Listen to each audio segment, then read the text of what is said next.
ये प्रधानमंत्री की रैली के लिए पानी का एक इंतज़ाम किया गया है। सुधा की गाड़ियाँ, जिसमें दूध की गाड़ियाँ होती हैं, उसमें पानी भर कर लाया गया है। छोटा मोटा झगड़ा है, पीने का पानी है, लेकिन लोग बिना मुंह धोए या पाँव धोए मानते नहीं हैं, तो समझाने में लगे हुए हैं। कर्मी के जैसे कह दिया जाए अपन व्यवस्था काट करने से एना में जो है से तो आप पानी बर्बाद मत कीजिए, उनकी ज़रूरत क्या है पुलिसकर्मी? वही निगरानी। हाँ, बिना पुलिस के मानते नहीं आप लोग नहीं। एक तरह से पानी का भी इंतज़ाम यहाँ पे किया गया। कहाँ से आए हैं आप? हसनपुर से। हसनपुर कहाँ है यहाँ से? यहाँ से 50 किलोमीटर। 50 किलोमीटर दूर है हसनपुर। बस से आए हैं? कब चले थे? अभी 2 घंटा हो गया सर, बाइक से। बाइक से आए हैं? किस जिला में है हसन? समस्तीपुर जिला में। समस्तीपुर। प्रणाम प्रणाम। चलिए, आपसे हाथ मिला के बहुत खुशी। हमसे हाथ मिला लिए? बहुत खुशी हुआ, इसलिए जितने भी पत्रकार हम देखे हैं, हाँ। आपका जो व्यवहार है और जो हाँ। मतलब आचरण है, जितना अच्छा सा प्लेसिंग तारीफ करते हैं, तारीफ नहीं करना और चाहिए। जितना अच्छा से मतलब सब आदमी के दिल में घुस जाते हैं, बहुत तारीफ का मतलब तारीफ काबिले आप इंसान है सर, बहुत अच्छा है। काबिले तारीफ आपका न्यूज आपका न्यूज जो सर सुनते हैं, इतना अच्छा लगता है, मतलब एक बार ब्रेक हो जाता है। रैली का अभी भी इतने धूप में भी लोगों को कितना मजा आता है रैली में, देखिए। तो नेता ही है सर आपके साथ एक सेल्फी हम लेना अभी सेल्फी छोड़ दीजिए प्लीज सर। आप नहीं, अभी सेल्फी छोड़। आपका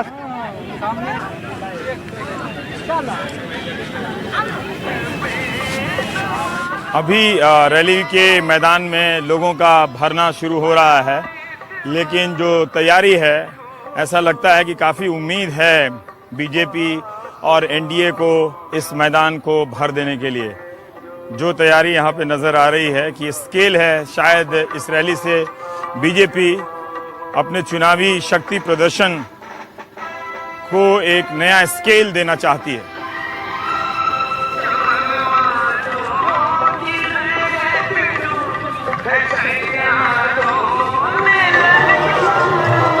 यहाँ पर मैं नीतीश कुमार की रैली और प्रधानमंत्री मोदी की रैली में तुलना कर देना चाहता हूँ। 1:45 में प्रधानमंत्री के आने की सूचना है और इस वक्त 11:30 बज रहे हैं। बीजेपी ने अपनी रैलियों को और ख़ासकर प्रधानमंत्री की रैली को एक भव्य विस्तार दिया है।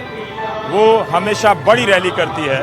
नीतीश कुमार ने अक्सर अपनी सभाओं को सभा कहने पर जोर दिया है और वो कहते रहे इंटरव्यू में कि हम सभा ही करते हैं, रैली करने की हमारी क्षमता नहीं है, आर्थिक क्षमता नहीं है। लेकिन बीजेपी का ये विस्तार नरेंद्र मोदी की रैली है और प्रधानमंत्री की वजह से भी बहुत सारे एक सरकारी अनुशासन का पालन करना पड़ता है, सुरक्षा निर्देशों का पालन करना पड़ता है।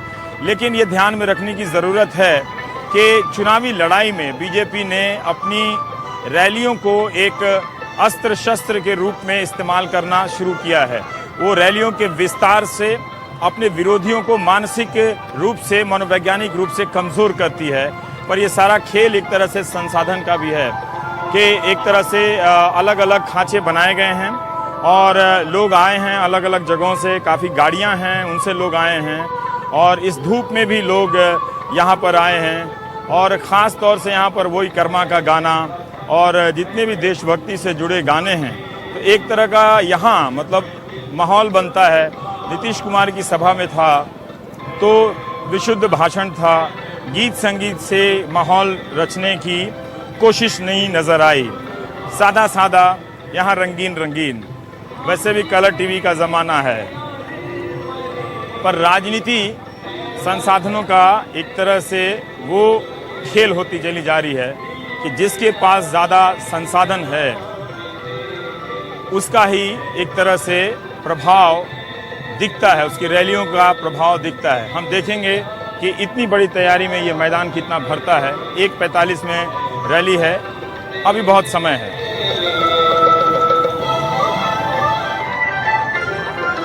सबको टोपियां बांटी जा रही हैं। ये टोपी बांटने के लिए होड़ है। अब सब भाजपा की टोपी लगाकर एक रंग में नजर आएंगे। तो जैसा कि मैंने कहा कि रैली सिर्फ भाषण के लिए रैली नहीं है, बल्कि अपने मतदाता को पार्टी के प्रति एक खास तरह के अनुशासन में बांधने का भी प्रयोजन होता है भाजपा की तरफ से। उसके पास कार्यकर्ता हैं, काम करने वाले नेता हैं और बहुत सारा संसाधन है जिसके ज़रिए वो इन चीज़ों को अंजाम दे लेती है। तो एक तैयारी दिखती है, फ़र्क पता चल जाता है कि ये बीजेपी की रैली है। और बाकियों का अगर बिहार में जो सभाएं हो रही हैं, आपको उनकी गरीबी भी झलक जाती है। अगर आप देखना चाहें तो वो दिख जाएगी। हालांकि वो भी कम पैसा खर्च नहीं कर रहे हैं, पर बात है कि बहुत पैसा और उसी अनुपात में थोड़ा सा कम पैसा। कम का मतलब ये नहीं कि बिल्कुल नहीं है।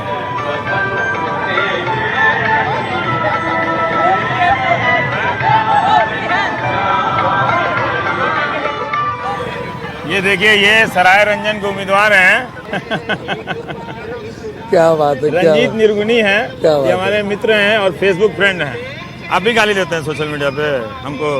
नहीं, कभी नहीं। तो रंजीत निर्गुणी को टिकट दिया है बीजेपी ने और आकर इन्होंने जिला पंचायत में काफी काम किया। दिल्ली में पत्रकारिता में अपना वजूद तलाशते रहे, तो ढूंढते ढूंढते पहुंचे हैं। सही मायने में एक नौजवान को टिकट मिला है। हाँ ठीक है, आप बताइए कैसे हैं? लड़ रहे हैं चुनाव? कल आपका देखे एक गाड़ी जा रही थी, वो प्रचार वाली गाड़ी जा रही थी आपकी। Hello hello hello. अभी भी प्रधानमंत्री के आने में 1 घंटा तो बाकी है ही। वो इस वक्त बेगूसराय में बोल रहे हैं। मुंगेर की सभा हो चुकी है। मुंगेर की सभा में आक्रामक ढंग से उन्होंने लालू प्रसाद यादव को टारगेट किया है। बेगूसराय की सभा में उन्होंने गठबंधन को महास्वार्थ गठबंधन कहा है। काफी आक्रामक रूप से वो बोल रहे हैं इस सभा में। समस्तीपुर में जहां उनकी सभा होने वाली है, इस जिले में अगर 2010 का आंकड़ा देखें तो जेडीयू को ज्यादा बढ़त थी और एक तरह से ये ओबीसी और ईबीसी का इलाका माना जाता है। लेकिन यहाँ पर ये जिस तरह से व्यापक तरीके से रैली का इंतजाम किया गया है, उम्मीद है कि प्रधानमंत्री भी एक तरह से अपनी यहाँ पर दावेदारी को पुख्ता करेंगे इस रैली के जरिए। गर्मी काफ़ी है, अंदाज आप नहीं कर सकते कि इतनी गर्मी है कि आराम से कोई बेहोश हो सकता है। और चुनाव आयोग को सचमुच एक शिकायत है कि हमारे जो सुरक्षा कर्मी हैं, वो ठीक है कि एक आदेश पर सुबह 6 बजे से खड़े हैं, कम से कम उनकी तो चिंता करनी चाहिए थी। कायदे से इतनी गर्मी के दिनों में रैलियां जो हैं वो दोपहर 3 बजे से लेकर रात के 1 बजे तक होनी चाहिए थी, ताकि यहाँ ठंड में लोग जो हैं थोड़ा ज़्यादा आ सकें और अपने नेता को सुन सकें और नेता भी बोल सकें। सारा भार इन सुरक्षा कर्मियों पर रहता है जो सुबह 6 बजे से यहाँ आए हुए हैं और इस गर्मी में ये तप रहे हैं और अपनी ड्यूटी कर रहे हैं। कम से कम चुनाव आयोग को मौसम का ख्याल रखना चाहिए। एक तरह से पैटर्न सा बन गया है कि चुनाव शाम तक खत्म हो जाएगा, सुबह से शुरू होगा। इसके बारे में विचार करना चाहिए कि चुनावी सभा जो है वो ज़्यादा बेहतर है कि अगर वो शाम के वक्त हो तो।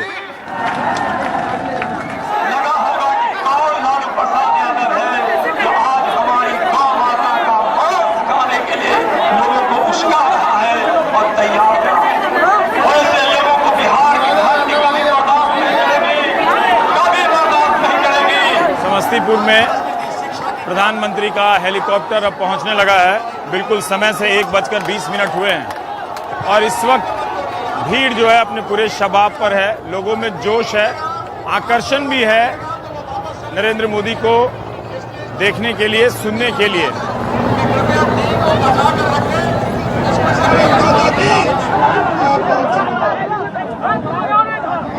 अब ये जो जितवारपुर समस्तीपुर का हाउसिंग बोर्ड मैदान है वो इस वक्त 1:20 हमने आपको सुबह से दिखाया कैसे खाली था, फिर आधा भरता है और ये मैदान जो है लबालब भर चुका है। प्रधानमंत्री नरेंद्र मोदी यहाँ पर आ चुके हैं।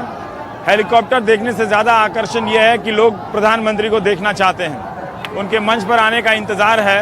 इतना कि एक यहाँ की उम्मीदवार रेणु कुशवाहा जब बोल रही थी तो लोग बीच में ही ताली बजा रहे थे, तो वो समझ गए। उन्होंने कहा भाषण बंद कर दें क्या, तो सबको पता है कि वो यहाँ किस लिए आए हैं, वो सिर्फ प्रधानमंत्री को सुनने के लिए आए हैं।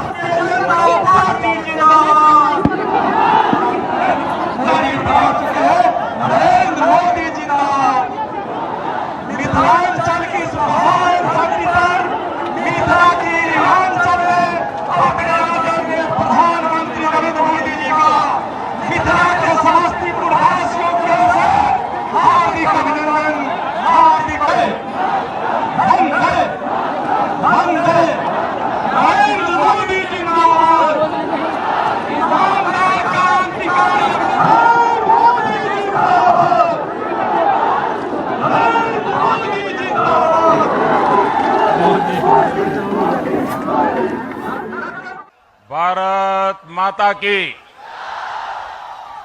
भारत माता की। सभा में आयल मिथिलाक पावन धरती का नमन करे छी। आज 8 अक्टूबर लोकनायक जयप्रकाश नारायण जी की पुण्यतिथि का भी दिन है और ये राजनीति का रंग देखिए। सत्ता सुख के लिए राजनीति में रंग बदलने वाले लोगों को देखिए, उनके कर्तव्य देखिए, उनके कारनामे देखिए। ये कौन लोग जो कभी कर्पूरी ठाकुर का नाम लेकर के लोगों के, गरीबों के कल्याण की बातें करते थे। वे लोग कभी कर्पूरी ठाकुर का नाम देकर के कांग्रेस के खिलाफ जंग लड़ने की बातें करते थे। ये वो लोग जो कभी लोकनायक जयप्रकाश नारायण जी का छाए में, उनके साए में अपने राजनीतिक कार्यक्रमों को लागू करने के लिए उनकी साए में रहना पसंद करते थे। जो लोकनायक जयप्रकाश नारायण जी ने कांग्रेस के कुशासन के खिलाफ, कांग्रेस के भ्रष्टाचार के खिलाफ एक जंग छेड़ा था, देश के नौजवानों को प्रेरणा दी थी। आज जो कल तक लोकनायक के गीत गाते थे, जो कल तक कर्पूरी ठाकुर की बातें सुनाते थे, वे लोग आज कांग्रेस की गोद में जाकर के बैठ गए हैं। कांग्रेस की गोद में जाकर मैं कल्पना कर सकता हूं, लोकनायक जयप्रकाश जी की आत्मा जहां होगी, कर्पूरी ठाकुर की आत्मा जहां होगी, राम मनोहर लोहिया जी की आत्मा जहां होंगी, इन लोगों के कारण जो आज सत्ता सुख पाने के लिए कांग्रेस के साथ मिलकर के बिहार की जनता को गुमराह करने पर लगे हैं, उनके आचरण के कारण उनकी आत्मा सबसे ज्यादा दुखी होती होगी। मेरे देशवासी, मेरे बिहार के प्यारे भाइयों बहनों, आप मुझे बताइए, क्या बिहार में प्रगति होनी चाहिए कि नहीं होनी चाहिए? बिहार का विकास होना चाहिए। बिहार में नौजवानों को रोजगार मिलना चाहिए। बिहार का विकास होना चाहिए। बिहार का विकास होना चाहिए। बिहार का विकास होना चाहिए। इस चुनाव में कांग्रेस के नेता आते हैं, लालू जी आते हैं, यहां के मुख्यमंत्री जी आते हैं। ये तीनों लोग कौन हैं आप जानते हो? जानते हो? जानते हो भाइयों? अब जानना जरूरी हो गया है। अब जाने बिना बिहार को नहीं बचा सकते हम। बड़े भाई, छोटे भाई और कांग्रेस पार्टी, इन तीनों ने मिलाकर 60 साल बिहार में राज किया है। 60 साल भैया। कितने साल राज किया है? कितने साल राज किया है? कितने साल राज किया है? 60 साल में आपका कुछ भला हुआ क्या? मुझे बताइए, आपका कुछ भला हुआ क्या? आपके गांव का भला हुआ क्या? किसान का भला हुआ क्या? नौजवान का भला हुआ क्या? कोई उद्योग कारखाना लगा क्या? कोई रास्ते बने क्या? कोई स्कूल बना क्या? मुझे बताइए, जिन्होंने 60 साल तक राज किया, वे आज और पहले ये तीनों एक दूसरे के खिलाफ लड़ते थे, तीनों एक दूसरे के गाली गलौज करते थे, तीनों एक दूसरे को बदनाम करते थे।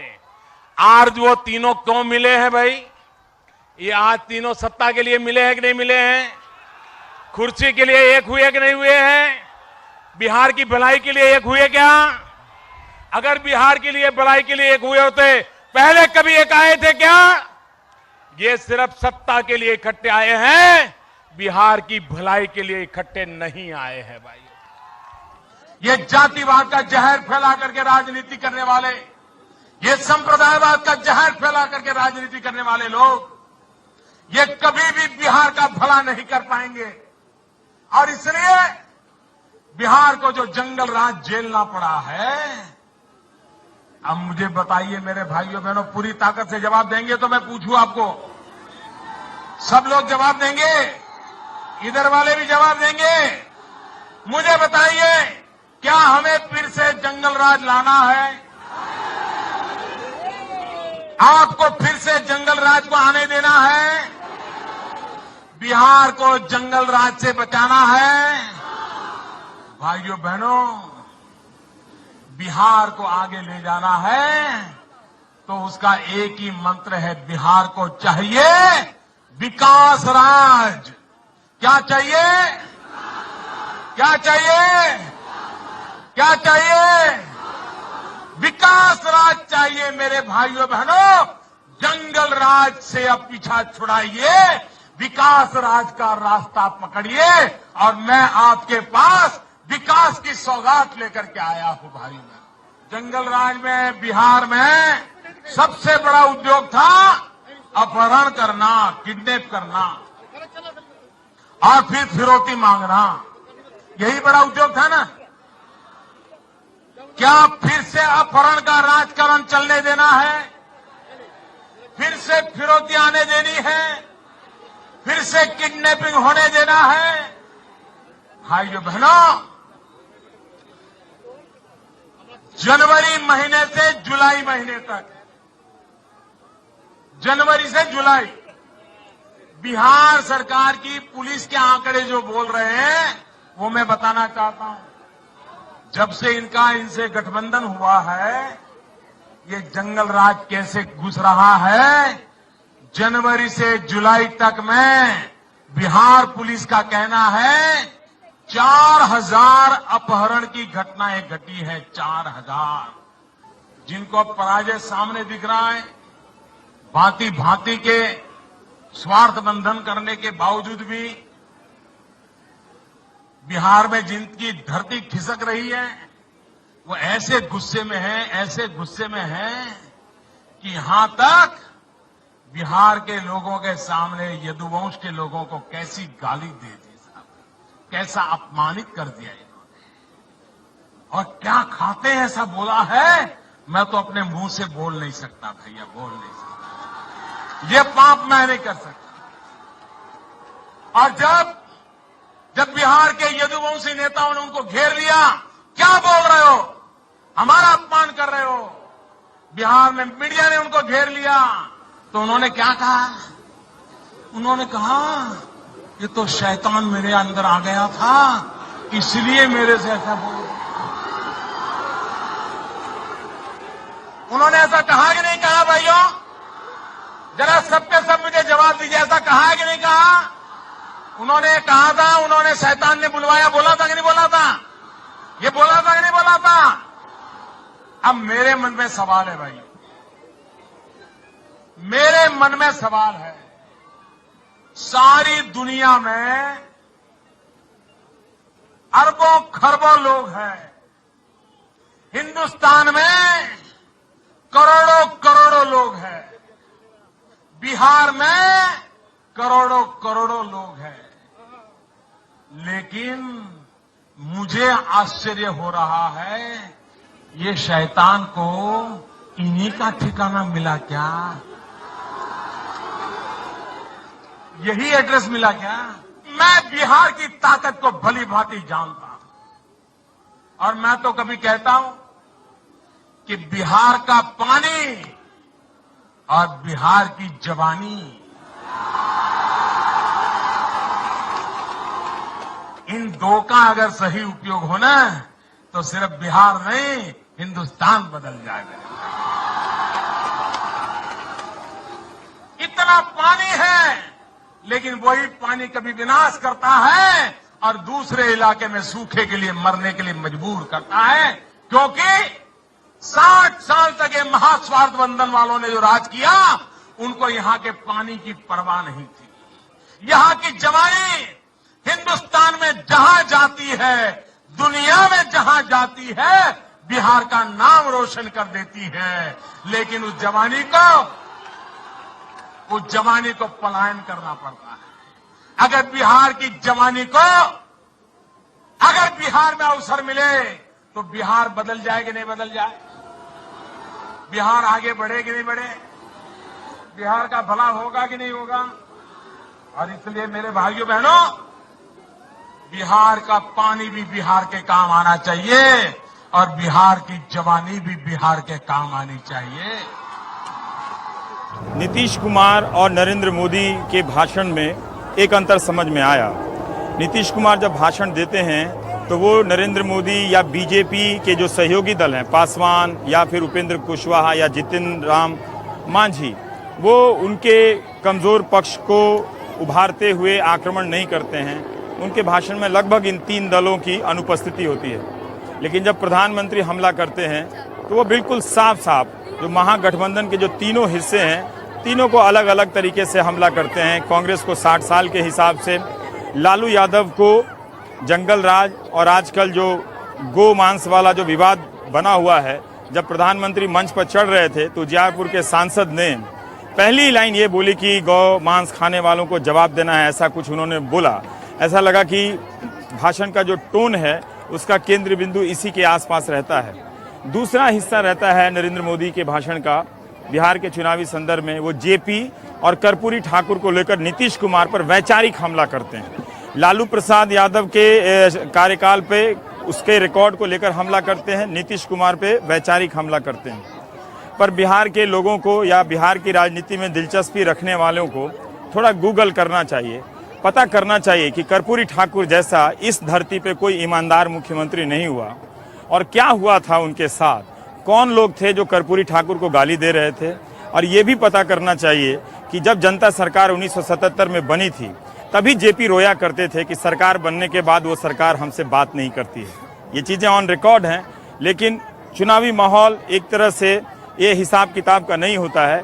इसका वक्त होता है कि कौन अपनी बात को ज़्यादा धारदार तरीके से लोगों तक पहुंचा देता है, पहुंचा पाता है, उसे कोशिश करता है कि वो ज़्यादा समय तक उसके दिलो दिमाग में टिका रहे। तो निश्चित रूप में इस पैमाने से प्रधानमंत्री नरेंद्र मोदी अपने विरोधी दलों से कहीं आगे चले जाते हैं, बहुत आगे निकल जाते हैं।